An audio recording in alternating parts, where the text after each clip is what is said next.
Le SECAR et SEMPA ont de bonnes relations de partenariat et depuis 2007. Moi-même, je connaissais le SECAR depuis 1996 où le bureau était à Abidjan.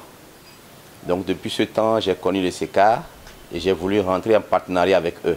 J'ai beaucoup écrit, j'ai beaucoup échangé avec eux, mais ce n'est qu'en 2007 que j'ai pu gagner un projet de formation. Donc la coopérative des femmes potières de Bolou est un groupe cible de synergie paysanne, SEMPA Togo. Vous n'êtes pas sans savoir que ces femmes fabriquent des pots en argile et elles ne vivent que de ça. Et donc, lors d'un petit diagnostic que le SECAR nous a permis de faire, on a constaté que les femmes ont besoin de beaucoup de bois pour pouvoir cuire leur peau.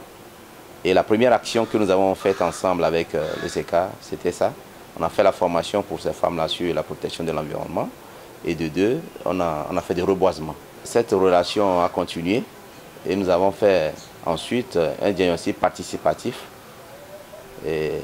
à Bolou avec ces femmes-là et qui a débouché sur un projet et que PPP nous a financé. Le projet a été implémenté avec le SECAR et dans ce cadre-là, nous avons bénéficié de deux grands projets. Un premier projet pour la continuité de ce reboisement que nous avons continué avec les petits appuis du SECAR. Et le deuxième, c'est sur la sécurité alimentaire et l'action des femmes face au changement climatique. Nous avons continué cette relation aussi avec un autre projet pour améliorer les conditions de travail et de vie de ces femmes-là avec l'appui de l'ambassade de France au Togo.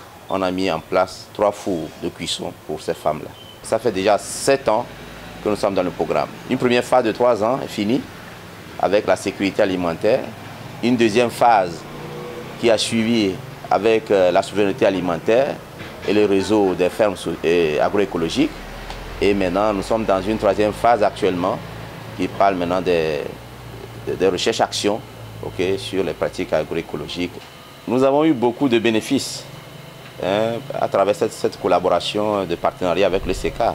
Si je commence par les groupes cibles, surtout ces femmes-là, ces femmes ont bénéficié de beaucoup de formations, de renforcement des capacités sur les pratiques agroécologiques, sur le renforcement des capacités des jardins maraîchers et des plantes médicinales. Ces femmes aujourd'hui ont renforcé leurs capacités en matière de production et d'où l'augmentation de leur rendement. Et à travers ce programme, ils ont eu encore d'autres choses, par exemple les unités d'élevage. Et cela fait que leur revenu est augmenté et aujourd'hui, elles vivent mieux qu'avant. Elles arrivent à payer la scolarité de leurs enfants, elles arrivent à envoyer leurs enfants à l'hôpital dès qu'ils sont malades. Et elles sont épanouies dans le village.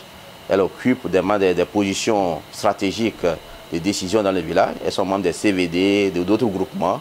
Et dans ces groupes-là, elles sont des leaders. Ça, c'est suite aux formations que le SECAR leur a données. Moi-même, en tant que directeur exécutif de SEMPA, j'ai eu à bénéficier beaucoup de renforcement des capacités auprès du SECAR. Et en dehors de ça, maintenant, je suis devenu consultant. Et je peux parler de changement climatique. Je peux parler de toutes ces thématiques dont j'ai eu à bénéficier auprès du SECAR.